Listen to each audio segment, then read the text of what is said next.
stop it? Yeah. Oh. Because it was long. You ready? Okay. 3, 2, go. Hello, welcome back to the Armaments Health Show. I'm Dr. Mistry, your host.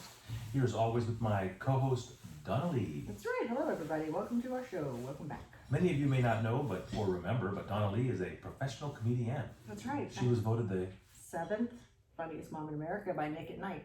by Nick at Night. That's right. You know, I had to be a clean comic, and clean comedy's fucking hard. Beep. So in any case, I'm a board certified urologist. We have won several awards for this show. When it becomes podcasting, it has been noticed for its men's health segments as well as its prostate cancer segments And sexual health. and our sexual health segments. My feedspot.com. We're supposed to talk about other podcasts on the show. I watched the tutorial over the weekend, and it said that the more we talk about other podcasts, the more our podcast gets ranked higher. Well, I don't know about any of that. You're a doctor, that's why. You're busy. I watch tutorials on weekends. We do this show. A lot of people ask me why I decided to start doing this show. I had a professor that was a part of our faculty in Houston when I went to Baylor College of Medicine, the finest institution in the nation. And he had a radio show every week. And he had it for like 20 years. Really? And it was a men's health show. He wasn't nearly as funny or engaging as we are. Right. A little drier. So we have 17 more years of this? Yes, that's right. We got a long way to go just to catch up. And really, because I felt like our practice is so unique in the way that we have nutrition, pelvic floor physical therapy, we really have a cutting edge approach to prostate cancer, a real holistic approach to nutrition and supplements and how we take care of patients. So unique that when people interview with us, they're like, holistic urology? I know. What does that mean? Every time. And so, because of that approach, we cover our hands over your kidney stones. No, we do not do that. We do not do that. And then we put positive juju thoughts into your bladder. And people that know me from a long time ago are always like, Sonny, you know you like to cut. You do. What you talking about? What you talking about, Willis? And because they know that I'm a surgeon at heart, but although I believe that we have a lot of these surgeon themes like to cut is to heal and nothing cures like steel, and we say things like this. Things like that? Yeah. Because Nothing heals things like steel? Nothing cures like steel. Like the scissors and the No, knife? the steel of the knife. Oh, okay. But now you don't even use a knife; it's a robot all the time. So so all of our cool statements are gone. Oh, no. And because of that, that's why we introduced doing this show so that patients or potential patients that would come see me or people in our group wouldn't be surprised when we were like, hey, by the way, we're going to fix your kidney stone, but we're also going to worry about your kidney stone 10 years from now and trying to avoid that. Right. And that's kind of our approach. So we're going to continue this discussion today with some more issues about erectile dysfunction. Donna, go ahead. What's the question? This is super general. Obviously, this person is probably just tuning in, which is awesome, and we super appreciate it. But this guy says, hi, is there something that can be done when a man has a bad case of erectile dysfunction? That's a great question. We'll just kind of continue what we talked about in the last segment about what our approach is. When we have a patient with erectile dysfunction, first of all, age does stratify a lot of the differences of what's going on. Right. So we do, in fact, get a lot of men under the age of 25. Those men under the age of 25 are often going to have something psychological going on, something like performance anxiety, something like medications like they may be taking for anxiety or for depression that might be causing erectile dysfunction. So counseling on those things becomes increasingly important.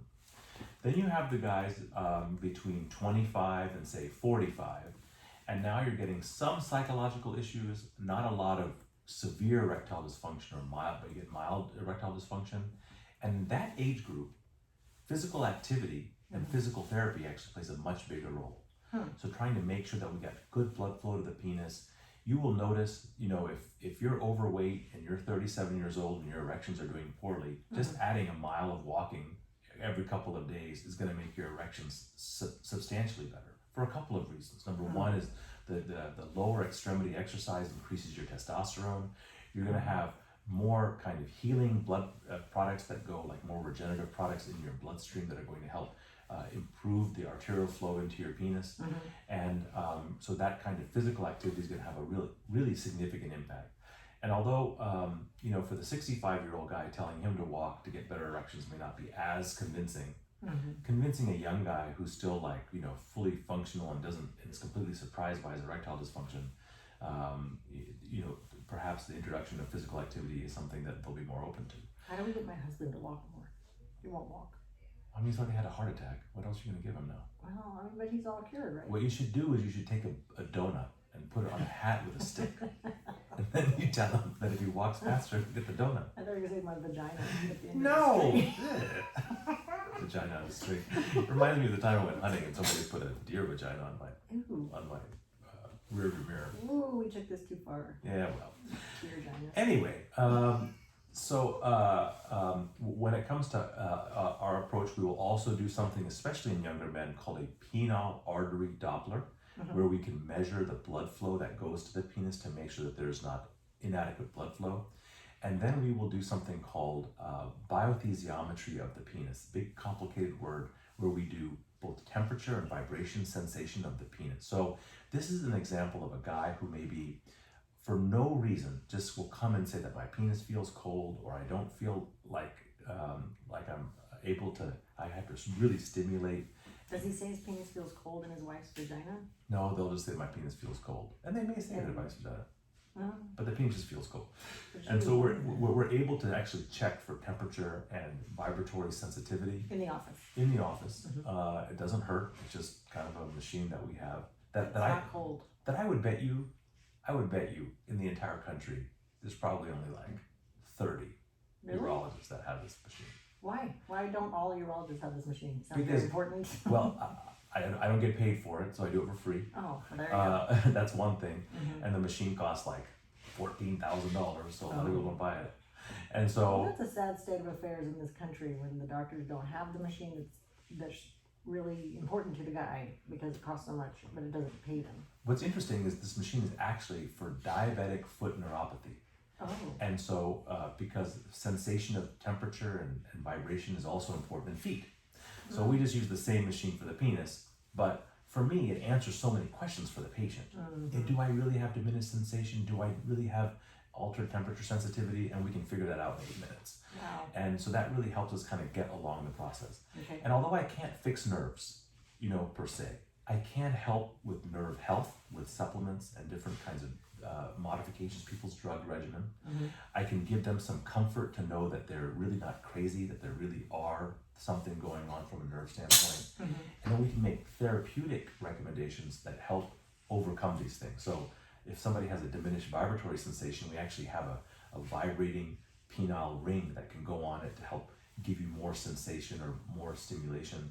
And also there are, believe it or not, we actually use creams that have like a spice in it, capsaicin cream, that can actually improve sensation like also. Does it give you a little tingle? Is that another Thai thing? No, my husband puts it on his shoulders and he smells like an old man every night. It's terrible, but it's tingly. Sounds like the official sex lubricant of Thailand. Very good, very good. And so when it comes to erectile dysfunction, if you are going to a doctor who you tell them that you have erectile dysfunction and they just make you leave with a pill, then you are being highly disserviced. Not only should you really focus on regenerative or reparative things, especially when you're young. You want to look at supplements. You want to look at shockwave. You want to look at pelvic floor physical therapy. You want to look at other ways to regenerate where you're at. And then as you get older and the vasculature gets less robust and your nervous system becomes, less capable of repairing itself, then you start introducing pills. And then if you're going to take the pills, take them right. Don't just take the highest dose because you think more is better. Start at the lowest dose. Let's see what we can do to let this medication prolong its use. And just because you have erectile dysfunction, don't assume this is how it is going to be forever. Let's fix your testosterone. Let's make sure you're losing a little bit of weight. Let's make sure you're doing those things that are going to, promote your erectile health. And it helps in other things too. I know that the penis is the center of the universe, but in fact, what I tell people is the arteries that give you blood to your penis are the smallest, most important arteries in the body. It goes penis, heart, brain, and legs. That's the size difference of the arteries that go to these different organs. Say that again. Penis, heart, brain, and legs. Okay. So first of all, you get calcifications or arterial plaques in the penile arteries, and then it goes to the coronary arteries, and then the carotid arteries, and then to the lower extremity iliac arteries. Wow. So erectile dysfunction is really a bellwether, or a harbinger of other problems in other parts of the body. Right. And so you want to take this seriously, and you want to go to a urologist or to a primary care doctor that's going to take erectile dysfunction seriously as part of a component of your overall health. And that's something that we really pride ourselves in. So the answer to this caller is absolutely we'll do things for your erectile dysfunction. And it just takes a strong commitment to making sure we get to the bottom of it. My partner, Christopher Yang, did an entire year of nothing but erections. Right. You know what I'm saying? He's tired. It's a lot longer than Donna, I tell you that much. That's right. Donna, how do people get hold of us? You can call us at 512-238-0762, and our website's armormenshealth.com, where you can see our smiling faces and listen to our podcast. Check out our podcast wherever you listen to free podcasts. Super. Smooth like butter. Butter.